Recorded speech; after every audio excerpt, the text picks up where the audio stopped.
Another title for Boston, which is insane. How many titles they have over the last 20 years. It's been 6 long years since Boston celebrated a championship. That's true. The last one was the Red Sox in 2018. Felt so bad for that city. Although Boston, you know, this is their 19th, right? 19th NBA record, or was it 18? 18. NBA record. I'm surprised you didn't know that, how much they've been cramming that well, that's down. why I was wondering. I was like, was it 18 or 19? I was trying to remember. But, you know, for all their success, you know, now for Portland, it's been 40-plus years, but they've won 2 titles in 38 years. You know, as far as the franchises go, it's not like the Celtics have been lighting the world on fire for the last 40 years. That is true. That is true. But the city of Boston, yeah, those douchers, will have another parade. So Jason Tatum, I always like to watch the celebrations. I think it's fun to, you know, see reactions and raw moments, and like to catch athletes crying. Raw moments, or in this case, what I believe to be fake raw moments, manufactured moments. There you go. Yeah, I mean, I don't know what to think of Jason Tatum. Like, I didn't know much about him other than him as a player, and then I think you can tell a lot about a person when they win something this big, you know, like Bryson's having his moment in golf, and Tatum certainly had his moment last night, and it's kind of interesting to see these guys in those raw moments, and it's a lot of times you get superstars are born out of moments like this. Like, people really like They just relate to a guy and find out more about him, and then all of a sudden stories are written on him, and he's getting all these endorsement deals, and he's everywhere because he won a title, and everybody likes him now. Yeah. Tatum, I was wondering if that would happen with him, but after watching all that celebration last night, he is a cheeseball. Like, he is corny as hell, dude, and I don't really understand what he was trying to do, but we've got some audio, and you can decide for yourself. Yeah.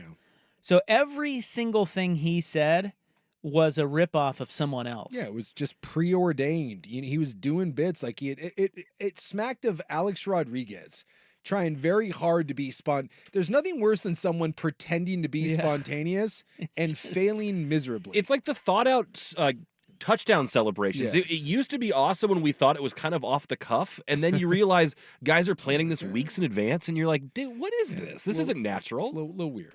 So do you remember Kevin Garnett? Oh, yeah. Do you remember him? Yep. Boston Celtic legend who did this after they won the title in 08. I'm so hyped right now. Anything's possible. Anything's possible! And if you don't know, and I've got a buddy of mine who works at Adidas who was in charge of that campaign. They built an entire campaign around Kevin Garnett. And it was impossible is nothing.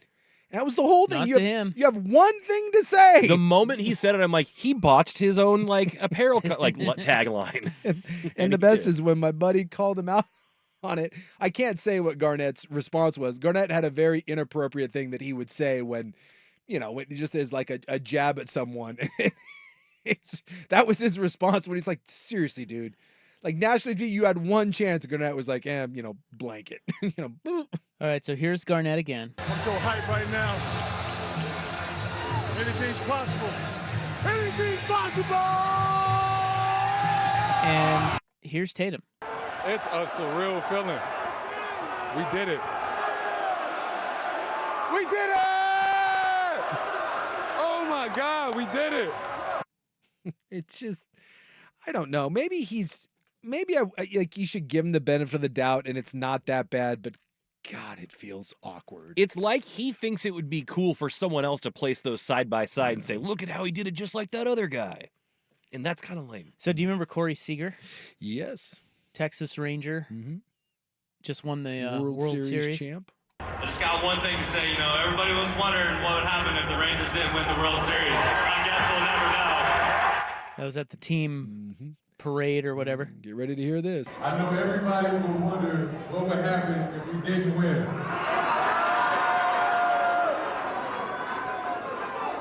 I guess we'll never know. Even his delivery just... And that was Tatum last It's night. like Steven Seagal in a movie. One original You're like, thing. And can we not be so wooden? Wasn't there more Didn't he have a couple of other things that he was? So not so much what he was saying, but Yeah, like the pose. he posed with the trophy like Kobe did. Yeah. He posed pouring champagne on himself like Chris Bosh did. So it's like he's getting he's copying the visual imagery as well as the sound bites. Look, So performative. It's just weird. Why do you think that is? I just think I think for a lot of people, the spotlight is uncomfortable, which is also why I don't think you hear a lot from Jason Tatum. Yeah. Jason Tatum's good. Like, whether he's a top 5 guy, he's a first-team All-NBA guy, but there's guys that seek that out. Like, when Cam Newton comes into the NFL and says, I'm here to build a brand, there are guys that absolutely seek that out. Shaq never met a camera that he didn't like, right? Like, all of those things. Kobe loved playing up the Mamba mentality. God, he'd get all aroused doing that. It was like his thing. And Tatum's not one of those guys, but you get to this moment and you got some sponsors in your ear and you just finally got over the hump and someone's going to finally start giving you your credit. And it's like, hey, this is my moment. And if you're not comfortable in that spotlight, you don't automatically get comfortable. And I think you see a guy there who is, again, trying to be spontaneous, trying not to be awkward. Here's that guy on a date that's like, don't be awkward, don't be awkward, don't be awkward. And then like the first thing out of his mouth is the most cringe thing. It reminds me of that. And I even like the posing with the trophy. Like, I've never been in that situation, but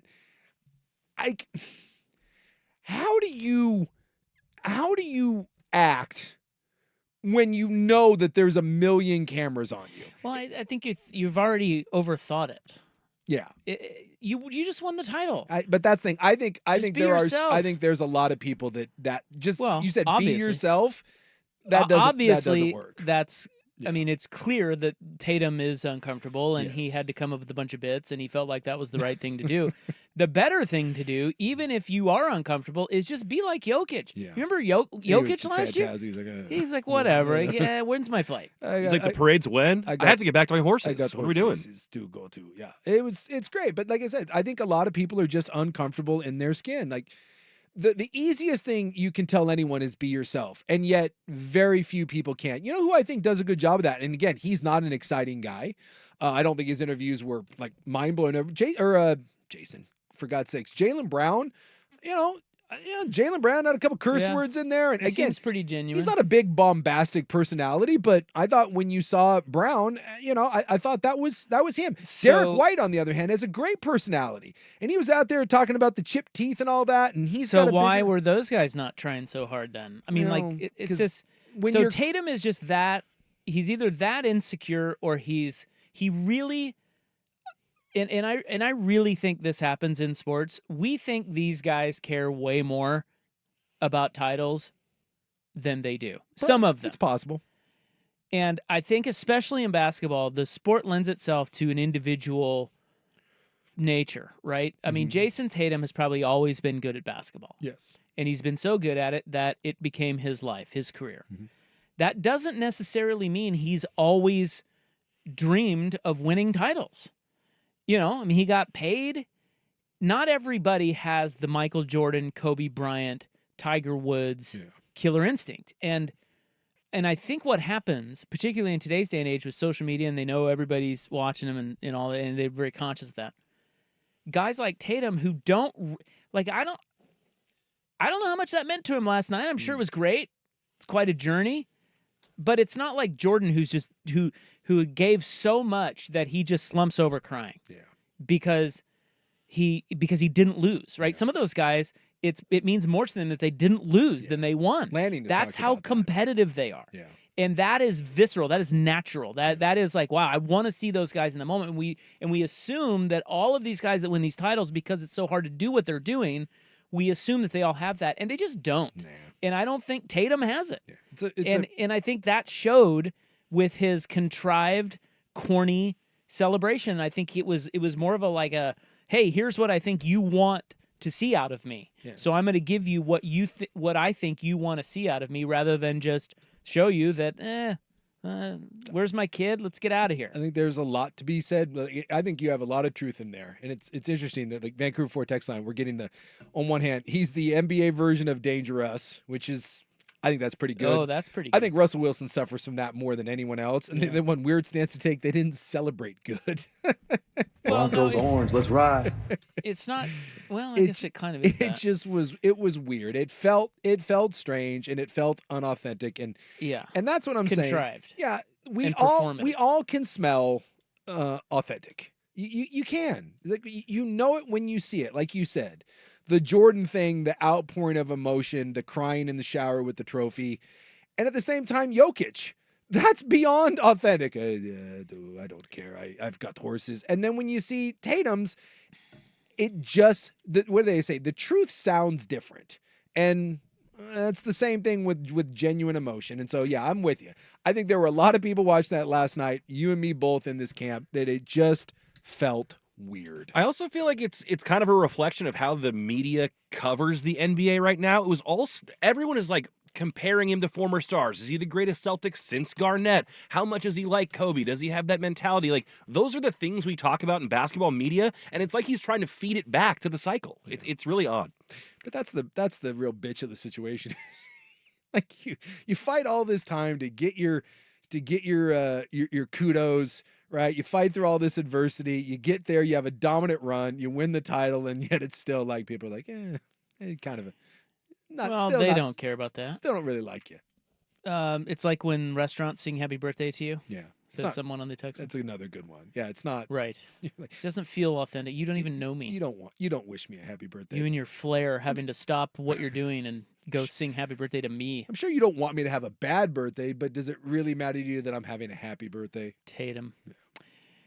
All right. Well, the Celtics. I'm happy that they got one, though. I am. Oh, yeah. This I could care less. I think this is a good team. They're put fun together, to watch. and they play the right way. And I would have hated to have seen, had they lost that, just the crap that would have come their way. And I'm glad that those two guys and the rest of the team, I'm glad they got one.